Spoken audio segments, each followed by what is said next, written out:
Birla Fashion, where they would like to share their best IBP practices. I welcome the group. Yeah, so good afternoon everyone.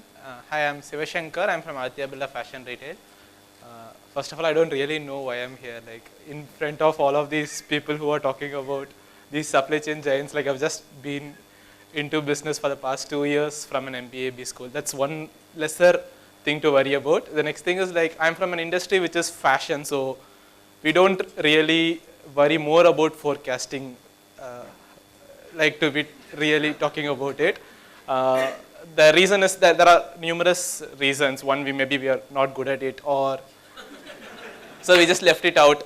Second thing is we deal with variety, fashion industry, apparel industry. So I will have to ensure for a person to go into a store and buy, just pick one shirt, I'll have to ensure that there must be like hundreds of shirts available for him to go and pick that one shirt. So what do I do with the other inventory? Like what do I do with all of it, or how do I plan better to ensure maybe I don't have to forecast it, maybe I plan it better. So what exactly do we do is what I'm going to take you people through it. Just to give a glimpse of the complexity of the industry that we are in, we deal with, at any point of time, we deal with around maybe greater than 10,000 to 15,000 SKUs to try and sell. So that's the complexity in which we deal.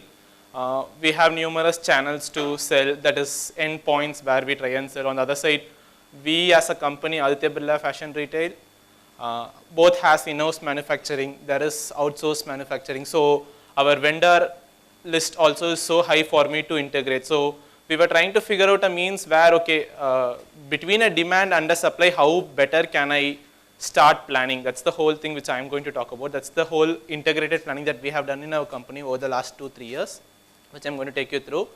Before that, again, so here, why did I say forecasting is a bit lesser of importance? What I am going to talk about is maybe we have a model, trade show model. It's a fashion industry, so we have seasons coming into play. Currently, we are sitting in June month, where maybe you get into a season sale, and then there will be a fresh stock that will be coming and hitting, which is an autumn and winter will come in our country. So there will be a fresh set of stock that will come in. So demand is always being planned very much ahead, having a season plan. So how do we have a season plan? First of all is we go to our customers, we have a trade show model where we do this fashion ramp walks, etc. And then convince the customer to finally buy, okay, this is the demand that he wants for the next 6 months. So we get in touch with our customers, we understand the trends, we make our own designs, and we finally say, okay, this is how the demand is going to be there in our hand. So after I get the demand, what do I do to ensure I supply for those maybe 10,000 or 15,000 odd SKUs at the right time, at the right place, is what I'm going to talk about. How did we try and integrate? How did we try and bring better visibility in the system is what I'm going to talk about. So in a month inventory planning process, inventory planning team, we have first of all a PPM activity. So PPM is nothing but a pre-production meeting. So we sit in a room and then we discuss, okay, this is something that I planned last month at the start of a month, but I didn't do it that way. Maybe 100 was planned, 90 was something that I did. Oh, what happened to the other 10 pieces which I didn't sell? Maybe is it because of a supply issue which I really planned I would be achieving, or maybe because the sales was not happening. So if sales was not happening, should I plan and revise my supply in the next month, etc. So we built a system where we start discussing first of all at the start of a month, okay, the brand head will come and say, okay, my sales target was 50 crores, I did achieve 45 crores. So what happens to the next month plan based upon my stores, etc. is some target that comes up into the system. So we use a planning tool. I will talk about the planning tool also, which we are currently having in our company, which helps us in doing it better. So the start of a month, it's nothing but looking at the last month performance. I forecast, I check my accuracy, and then I go to the next month's plan. I revisit my next month's plan, and we do this PPM process for the next N+9 months. That's my company's planning horizon in which we sit and discuss our inventory. So then we go it in a detailed level planning process. So at the start of a month, the supply guy would have come and said, okay, I did promise you 100 pieces. Now I did deliver maybe 90 pieces, but that 90 pieces may be not exactly what you also asked. Maybe 10 pieces of it may be something which was supposed to be given in the next month, which was there in our initial plan. but now I have given you 1 month yearly. So what happens to the other 20 pieces which was left out? So these discussions comes into the system automatically. I'll tell how we have connected our systems to arrive at these planning and execution into a same place to make a better planning is what we will cover. Then the inventory planning activity happens at a so for example, say one shirt has got sold, that shirt will have its own design. It will have a fit, it will have a sleeve, etc. If the shirt got sold, and if I want to actually produce the same shirt, the problem with being in a fashion industry is that I'll have to go and check if the fabric is available. The raw material lead time in our company is generally, on a common note, it will be around 60 days to 120 days. So which is a very long lead time for me to ask my customer to wait for him to buy the next shirt of the same fit. So we try and plan it at a category level, sub-brand level. So what is the sub-brand category is, for a formal shirt for a particular store to have this much of volume has to be there. So we do that planning at that particular level at every endpoints. And then after that planning happens, we get into the demand at a SKU level. So my SKUs, as I said, will be like 10,000 to 15,000 SKUs any point of time. So at that level, what exactly do we see is, we ask the system, we check in the system, okay, how did my supply last month happened, as I said in the start of a month. Then we go and see how is the supply that is going to come now based upon the systems getting integrated. And then I decide, okay, maybe just because a formal shirt is something that I'm going to have a hit in this month, can I plan for some other SKU which I did ask for the next month to be brought in this month, so that at least my volume is satisfied. As a lot of people were saying, between volume and mix, how do I try and settle to ensure my business is running is what some decision, that's the decision which a demand team will take. So that process is called as a BCDS in our company. It's nothing but a production plan being released for whatever has to be produced, so that I ensure my supply is streamlined, though I didn't get what exactly was asked for. So all of this is being done every month in a monthly planning process. So I'll just take you through this entire planning in detail.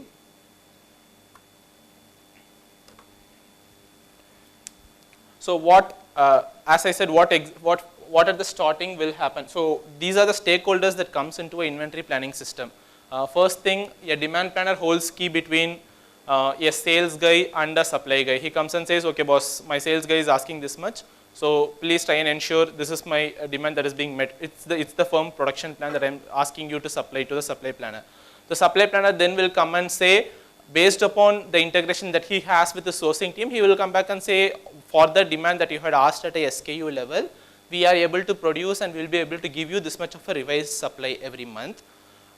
Then there is a central planner who acts as an inventory controller. So what do we do over here exactly is that we try and track major KPIs. The biggest KPI for the whole of the system to work is a days of cover.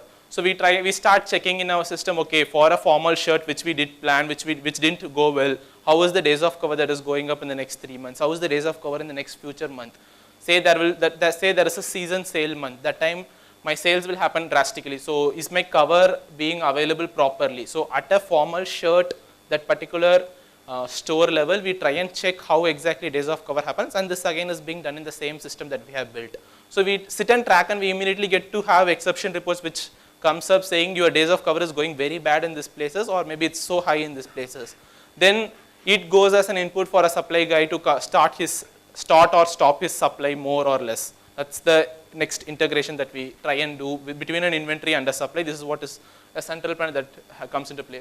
So what is a channel planner? A channel planner is nothing but a sales guy in our system. So between an operations guy who is there in the store, there is a sales planner for every channel. So what is a channel is maybe an exclusive units which we have, Louis Philippe, Van Heusen, that is a particular channel for us. Maybe a trade guy is a separate channel for us. So these are channel planners who comes and says, boss, last month I told you I'll do a 2 lakh pieces sales. Maybe I didn't do 2 lakh pieces.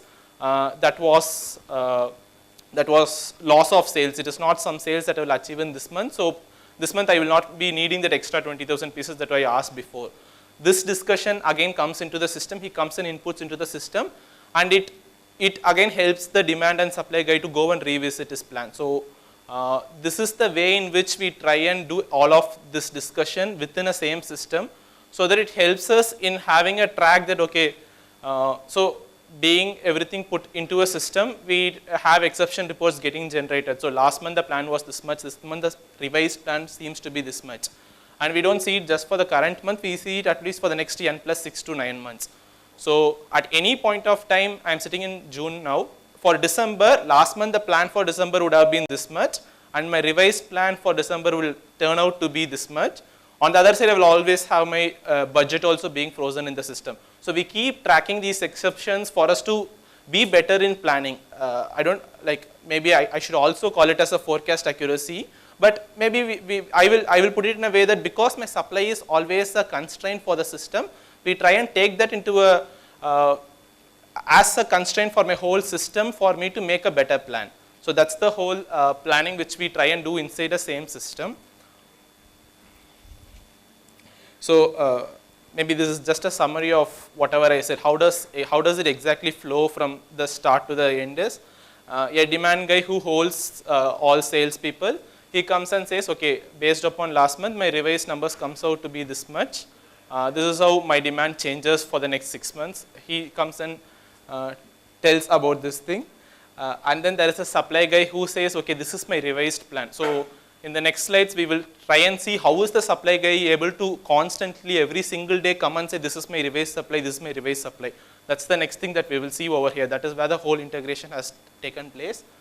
And the supply guy's input goes into our inventory planning place, which is our pre-production meeting, and they look at the supply every day or every month, and they make sure, okay, just because last week his delivery against code to code was 80%, but his fill was 100%, what exactly has happened over the last week, and hence maybe should I go and revisit my sales plan for the same month itself. So those discussions happens in an on and off in a month also, plus for the whole season also, so that we at least at the end of my season, we don't have a major sales loss, which might have been the case if at all a supply guy doesn't keep saying to the sales guy that, sorry boss, you're not going to get this particular thing which you asked for. So that's the way in which we provide visibility between a demand and supply for an actual sales guy to do better sales. On the other side, for inventory guy to have a hold of the inventory. So I was telling about system helping to integrate all of this, a sales guy giving a revised sales plan, a demand guy coming and asking a revised demand. So how do they do it? What is the backend system that we have built? I'll just take you through it. So we use, with our consultant Onin Solutions, we have built a platform. It's nothing but a technology. So we have built a platform where we connect all of our systems. So the major system which connects is our SAP system. So everyday transactions, say the plan for yesterday's inwards was 100, but 90 was something which got hit. The next day morning, I'll be able to wake up and see in my system at whatever level I want. Maybe at a brand level also, I will get to know, okay, 1 lakh was planned against which 95 was delivered, 95,000 was delivered, or maybe this particular SKU 100 was planned, but 90 was delivered. So I get to immediately respond by understanding that, okay, my supply has been either deteriorating or going well. On the other side, our sales data also flows into the system. So every day or on a particular day where my monthly PPM meeting happens or month till date, what has been the sales that has been happening also, I'll be able to track. So everything comes into a same system where we sit and look at the data at the granular level in which we want, which is at a category level, formal shirts for this particular store. So we look at that level and we make a decision that, okay, the plan for ideally the plan for this month, which I gave for the last month was this much, against which as on date I'm sitting as this much, maybe I should revise my plan this way. So that the discussion happens in a same system where a sales guy goes and says, okay boss, I'm dropping my sales, my discount didn't go well, my promotion didn't go well. Yeah, supply guy immediately gets to know on the other side, before he is going and finding a capacity which was asked for last month, he goes and looks at the sales also and he gets to understand that, okay, sales also has been dropped. So maybe I don't want to go and find the capacity. Or maybe I don't have to go and push my fabric guy to order for the raw material. So every time a particular decision is being taken, before that, just because data is integrated into a system, there is no miracle happening. Data is getting integrated into the same system. We get to see the flow of what was the plan and what exactly got executed, and hence we will be able to make a better decision. How does this plan gets changed every day is, we just have put algorithms in the backend where we go and check the constraints which I want for my particular industry to work. The major constraint will be fabric. So each time a person comes and says, boss, my demand suddenly say there is a shirt that has been created by a designer. It has been created for the sake of launching it in the store. That is, the sales guy will come and say, I want it in December month. So the input of demand has come into the system. On the other side, a fabric guy will always have access to his own inputs, which is lead time for the fabric, which can happen. He will go and say, you ask any fabric which has this particular base, this particular color, I'll be able to give you in 60 days. So the demand and then the fabric input also has come into the system. Then there will be a supply planner who talks with his factories. His factory guys will always give input about factories, about capacities. He will say, I don't give a damn about what is the demand that you have asked, but my capacity, which is a fixed problem for me, is this much. So that capacity input is there in the system at that level. So just because all of this flows into the system, the solver runs behind with an algorithm. It comes and says the moment a demand is being asked, it goes and says this is the supply that is possible. So demand and supply is matched. So how does inventory come into play is, every month we do this PPM meeting. I'm just 2 minutes. So every month we do this PPM meeting where we get to see, okay, my stock is going at this level. These are some reports, dashboards that can be framed out of a system. So we get to see my stock is going this way, my sales has been happening this way, my stock also has been going this way. So this inventory input also goes into the system for a supply guy to make a decision. If at all he has to plan for a supply, if the inventory or the inverts requirement that has been asked by a demand guy has reduced because sales did reduce, or maybe there was excess inventory that was there, and hence I will have to go and reduce the supply in the future month, that also flows as an input in the backend for the algorithm to run. So the constraint of inventory is also taken care for a person to go and make a supply. On the other side, for a person to go and plan for an extra sale also, he has to plot the demand for him to get to know when the supply is possible. So in an industry where we deal with too many SKUs, just because supply will be the biggest constraint for my industry to be driving the sales itself, we have built this integrated system where these constraints goes and helps in better planning. So these are the few dashboards or maybe help in technology, like a person comes and plots the sales numbers. Anyone who is having authority to the system, maybe being an inventory planner, he will say, sorry boss, your inventory is in this particular place. He can go and type on a system and it flows across. It's based upon a cloud storage. So it flows across to the people to get to understand that though I had planned for a sales for the n plus 6th month, I should not plan it now because supply is not going to happen. The input has gone across. Automailers goes across whenever this particular planning activity happens, so that we have a track of whatever was being input in sentences also. So the recent other advancements has been NLP, natural language processing, which the system is able to provide. So each time a person wants to see anything, he can just go and do a Google search of what exactly is the plan for Louis Philippe shirts, Mumbai, this store. He gets to, the system goes and pulls the data from the backend and comes and gives him. So help of technology in just establishing a better visibility of the data is the integration that we have planned over here. That's it.